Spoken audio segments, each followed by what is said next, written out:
എല്ലാവർക്കും നമ്മുടെ ഒരു പുതിയ വീഡിയോയിലോട്ട് സ്വാഗതം. അപ്പോൾ ഇന്നത്തെ നമ്മുടെ റെസിപ്പി എന്ന് പറയുന്നത് അരി അരക്കാതെയും കുതിർക്കാതെയും വളരെ എളുപ്പത്തിൽ 10-30 മിനിറ്റ് കൊണ്ട് നമുക്ക് റെഡിയാക്കി എടുക്കാൻ പറ്റും നല്ല സോഫ്റ്റ് ആയിട്ടുള്ള നല്ല പഞ്ഞി പോലുള്ള അപ്പത്തിൻ്റെ റെസിപ്പിയാണ് കേട്ടോ. സാധാരണ നമ്മൾ അരി കുതിർത്ത് അത് അരച്ച് അത് പൊങ്ങാൻ മാറ്റി വെച്ച് അങ്ങനെയൊക്കെയാണ് അപ്പം ചുട്ടെടുക്കാറ്. എന്നാൽ ഈ ഒരു റെസിപ്പിക്ക് അതിൻ്റെ ഒന്നും ആവശ്യമില്ല. അരിപ്പൊടി വെച്ചിട്ട് വളരെ ഈസി ആയിട്ട് നമുക്ക് സോഫ്റ്റ് ആയിട്ടുള്ള നല്ല പഞ്ഞി പോലുള്ള അപ്പം റെഡിയാക്കി എടുക്കാനായിട്ട് പറ്റും. അപ്പോൾ എല്ലാവരും ഒന്ന് കണ്ടു നോക്കിയിട്ട് ട്രൈ ചെയ്യുന്നത് നോക്കുന്ന സമയത്ത് ഉറപ്പായിട്ടും ഫീഡ്ബാക്ക് അറിയിക്കുക. പിന്നെ ചാനലിലെ വീഡിയോസൊക്കെ ഇഷ്ടപ്പെടുകയാണെങ്കിൽ സബ്സ്ക്രൈബ് ചെയ്തിട്ട് സപ്പോർട്ടും കൂടി ചെയ്യട്ടോ. പിന്നെ ഈ ഒരു അപ്പം ഇഷ്ടപ്പെട്ടാൽ താഴെ കാണുന്ന ലൈക്ക് ബട്ടണിൽ ഒന്ന് ക്ലിക്ക് ചെയ്തിട്ട് സപ്പോർട്ട് ചെയ്യണേ. അപ്പോൾ നമുക്ക് വേഗം തന്നെ ഈ ഒരു പഞ്ഞി പോലുള്ള അപ്പം എങ്ങനെ ഉണ്ടാക്കുന്നതെന്ന് ഒന്ന് കണ്ടു നോക്കാം. അപ്പോൾ ഈ ഒരു അപ്പം റെഡിയാക്കി എടുക്കാൻ വേണ്ടിയിട്ട് ഇതുപോലുള്ള ഒരു ബൗളിലോട്ട് 1 ടേബിൾ സ്പൂൺ അളവിൽ പഞ്ചസാരയാണ് കേട്ടോ ഞാൻ ചേർത്ത് കൊടുക്കുന്നത്. അപ്പോൾ കറക്റ്റ് 1 ടേബിൾ സ്പൂൺ അളവിൽ പഞ്ചസാര നമുക്ക് ഈ ഒരു കുഞ്ഞു ബൗളിലോട്ട് അങ്ങോട്ട് ഇട്ട് കൊടുത്തേക്കാം. ഇനി ഈ ഒരു പഞ്ചസാരയിലോട്ട് 1 ടേബിൾ സ്പൂൺ അളവിൽ വെളിച്ചെണ്ണയും കൂടി നമുക്ക് ഒഴിച്ചു കൊടുക്കാം കേട്ടോ. അപ്പോൾ 1 ടേബിൾ സ്പൂൺ പഞ്ചസാരയ്ക്ക് 1 ടേബിൾ സ്പൂൺ അളവിൽ വെളിച്ചെണ്ണ ആ ഒരു കറക്റ്റ് അളവിൽ ഒഴിച്ചു കൊടുക്കാൻ വേണ്ടിയിട്ട് ശ്രദ്ധിക്കുക കേട്ടോ. ഇനി ഇത് രണ്ടും കൂടി നന്നായിട്ട് ഒന്ന് മിക്സ് ചെയ്ത് ഇത് നമുക്ക് അങ്ങ് മാറ്റി വയ്ക്കാം. നമ്മൾ ഈ അപ്പം ഉണ്ടാക്കുന്ന സമയത്ത് ഈ ഒരു സ്റ്റെപ്പ് ആദ്യമേ അങ്ങ് ചെയ്ത് വെച്ചിട്ട് മാറ്റി വെച്ചേക്കാം കേട്ടോ. നമ്മൾ മറ്റുള്ള അരിപ്പൊടിയൊക്കെ മിക്സ് ആയി കൊടുക്കുന്ന ആ ഒരു സമയം കൊണ്ട് നമ്മുടെ ഈ ഒരു പഞ്ചസാരയൊക്കെ നന്നായിട്ട് ഈ ഒരു വെളിച്ചെണ്ണയിൽ കിടന്നിട്ട് അങ്ങ് അലിഞ്ഞു കിട്ടിക്കോളും. അപ്പോൾ അത് നന്നായിട്ട് ഒന്ന് മിക്സ് ചെയ്ത് ഇത് നമുക്കങ്ങ് മാറ്റി വയ്ക്കാം. അപ്പോൾ അരിപ്പൊടി വെച്ചിട്ടാണ് നമ്മൾ ഈ ഒരു അപ്പം ചുട്ടെടുക്കാൻ വേണ്ടിയിട്ട് പോകുന്നത്. അപ്പോൾ ഇതുപോലുള്ളൊരു കപ്പിൽ കറക്റ്റ് 1/4 കപ്പ് അളവിൽ അരിപ്പൊടിയാണ് കേട്ടോ ഞാൻ എടുത്തിട്ടുള്ളത്. ഇനി ഇതുപോലുള്ളൊരു കപ്പില്ലെങ്കിലും കുഴപ്പമൊന്നുമില്ല. ഏതെങ്കിലും ഒരു കുഞ്ഞു ബൗളിലോ അല്ലാന്നുണ്ടെങ്കിൽ ഗ്ലാസ്സിലോ നിങ്ങൾ അരിപ്പൊടി അളന്നെടുത്താലും മതി. പിന്നെ അങ്ങോട്ട് എടുക്കുന്ന സാധനങ്ങളൊക്കെ അളവിലോ അല്ലാന്നുണ്ടെങ്കിൽ ആ ഒരു കുഞ്ഞു കപ്പിലോ അളന്നെടുക്കണമെന്ന് മാത്രമേ ഉള്ളൂ കേട്ടോ. അപ്പോൾ എന്തായാലും ഞാൻ ഇതുപോലുള്ള ഒരു കപ്പിൽ ഒരു 1/4 കപ്പോളം വരുന്ന അരിപ്പൊടിയാണ് എടുത്തിട്ടുള്ളത്. അപ്പോൾ അരിപ്പൊടി എന്ന് പറയുമ്പോൾ ഒരിക്കലും പുട്ടുപൊടി എടുക്കാൻ പാടില്ല. നമ്മൾ നൈസായിട്ടുള്ള അരിപ്പൊടി കേട്ടോ. അതായത് അപ്പം ഇടിയപ്പൊക്കെ ചൂടാനായിട്ട് ഉപയോഗിക്കുന്ന ഏറ്റവും നൈസായിട്ടുള്ള അരിപ്പൊടി വേണം നമ്മൾ ഇതിനായിട്ട് എടുക്കാൻ വേണ്ടിയിട്ട്. അപ്പോൾ ഇനി നമുക്ക് അരിപ്പൊടി ഇതുപോലുള്ളൊരു മിക്സിയുടെ ജാറിലോട്ട് അങ്ങോട്ട് ഇട്ട് കൊടുക്കാം. അപ്പോൾ ഇതേ നല്ല ക്ലീൻ ആയിട്ടുള്ള മിക്സിയുടെ ജാറിലോട്ട് 1/4 കപ്പോളം വരുന്ന അരിപ്പൊടി മുഴുവനായിട്ട് ഞാൻ അങ്ങോട്ട് ഇട്ട് കൊടുക്കുകയാണേ. ഇനി ഈ ഒരു മിക്സിയുടെ ജാറിലോട്ട് നമ്മൾ ഏത് കപ്പിലാണോ അരിപ്പൊടി അളന്നെടുത്തത് അതേ സെയിം കപ്പിൽ തന്നെ 1/4 കപ്പോളം വരുന്ന സാധാരണ വെള്ളം കൂടി ഞാൻ ഒഴിച്ചു കൊടുക്കുകയാണ് കേട്ടോ. ഒരുപാട് വെള്ളം ഒഴിക്കരുത്. കറക്റ്റ് 1/4 കപ്പ് പൊടിക്ക് 1/4 കപ്പ് അളവിൽ വെള്ളം അതും കൂടി നമുക്ക് ഇതിലോട്ട് അങ്ങോട്ട് ഒഴിച്ചു കൊടുക്കാം.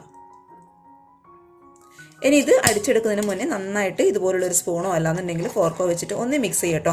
അല്ലാന്നുണ്ടെങ്കിൽ പൊടി അടിയിലും വെള്ളം മുകളിലിട്ടിട്ട് ഇതുപോലെ തന്നെ അങ്ങനെ കിടക്കും. നമുക്ക് അടിച്ചെടുക്കാൻ വേണ്ടിയിട്ട് ബുദ്ധിമുട്ടായിരിക്കും. അപ്പോൾ നന്നായിട്ടൊന്ന് മിക്സ് ചെയ്തതിന് ശേഷം മാത്രം നമുക്ക് മിക്സിയുടെ ജാറിലിട്ടിട്ട് നന്നായിട്ടൊന്ന് അടിച്ചെടുക്കാം. അപ്പോൾ ഇതേ ഈ ഒരു മിക്സിയുടെ ജാറിലിട്ടിട്ട് മാവ് ഞാൻ നന്നായിട്ടൊന്ന് അടിച്ചെടുത്തിട്ടുണ്ട് കേട്ടോ. ആ ഒരു തേങ്ങയൊക്കെ കറക്റ്റായിട്ട് അരഞ്ഞു കിട്ടണം. അത് പ്രത്യേക ഒരു കാര്യം ശ്രദ്ധിക്കണേ. അപ്പോൾ നന്നായിട്ട് അടിച്ചെടുത്തിട്ടുള്ള മാവ് നമുക്ക് മറ്റൊരു പാത്രത്തിലോട്ട് അങ്ങ് മാറ്റി കൊടുക്കാം. ഇനി ഈ ഒരു മാവ് നമുക്ക് അരമണിക്കൂർ ഒന്ന് റെസ്റ്റ് ചെയ്യാൻ വേണ്ടിയിട്ട് അങ്ങ് മാറ്റി വയ്ക്കാം കേട്ടോ. അപ്പോൾ അതിന് മുന്നേ നമ്മൾ നേരത്തെ എടുത്ത് വെച്ച ആ ഒരു വെളിച്ചെണ്ണയുടെയും പഞ്ചസാരയുടെയും ആ ഒരു മിക്സ് നമുക്ക് ഈ ഒരു മാവിലോട്ട് അങ്ങോട്ട് ഒഴിച്ചു കൊടുക്കണം. അപ്പോൾ ഈ ഒരു പഞ്ചസാര വെളിച്ചെണ്ണയിൽ മിക്സ് ആവാൻ വേണ്ടിയിട്ട് ഇത്തിരി ഒന്ന് ബുദ്ധിമുട്ടായിരിക്കും.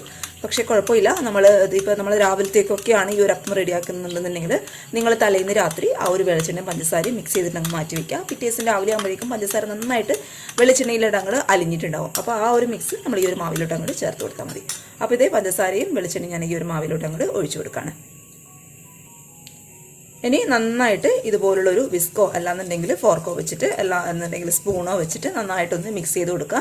ആ ഒരു വെളിച്ചെണ്ണയും പഞ്ചസാരയും നമ്മുടെ മാവൊക്കെ നന്നായിട്ട് അങ്ങോട്ട് മിക്സ് ആവണം കേട്ടോ. എങ്കിലും നമ്മുടെ മാവ് നന്നായിട്ട് അങ്ങോട്ട് പുളിച്ച് പൊങ്ങി വരും. അപ്പോൾ നന്നായിട്ടൊന്ന് മിക്സ് ചെയ്തിട്ട് എടുക്കാം.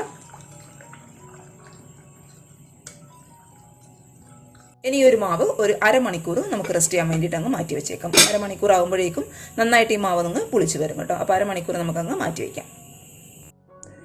അപ്പോൾ നമ്മുടെ മാവ് നന്നായിട്ട് ഒരു 30 മിനിറ്റ് കൊണ്ട് ഇതുപോലെ അങ്ങോട്ട് പുളിച്ച് വന്നിട്ടുണ്ട് കേട്ടോ. കറക്റ്റ് ഇത് ഈ ഒരു പരുവത്തിൽ ആയിട്ട് കിട്ടണം. നന്നായിട്ട് നമുക്കൊരു സ്പൂൺ വെച്ചിട്ട് ഒന്ന് മിക്സ് ചെയ്തിട്ട് കൊടുക്കാം.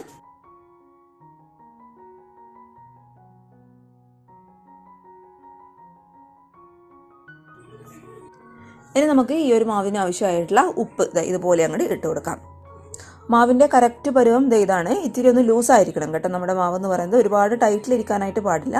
ദോശമാവിൻ്റെയും ഇഡ്ഡലി മാവിൻ്റെയും പരുവത്തിലൊന്നുമല്ല. അതിനേക്കാളും ലൂസായിട്ടുള്ള മാവാണ് നമുക്ക് ആവശ്യം. നന്നായിട്ട് നമുക്കൊന്ന് മിക്സ് ചെയ്തിട്ട് കൊടുക്കാം. ഇനി ഇത് ഒരു പാന് സ്റ്റൗവിൽ വെച്ചിട്ട് നന്നായിട്ടൊന്ന് ചൂടാക്കി എടുക്കുക. ഹൈ ഫ്ലെയിമിൽ തന്നെ വെച്ചോളൂ കേട്ടോ. അപ്പോഴേ നമ്മുടെ മാവിന് നിറയെ കുഴികളൊക്കെ വരുള്ളൂ.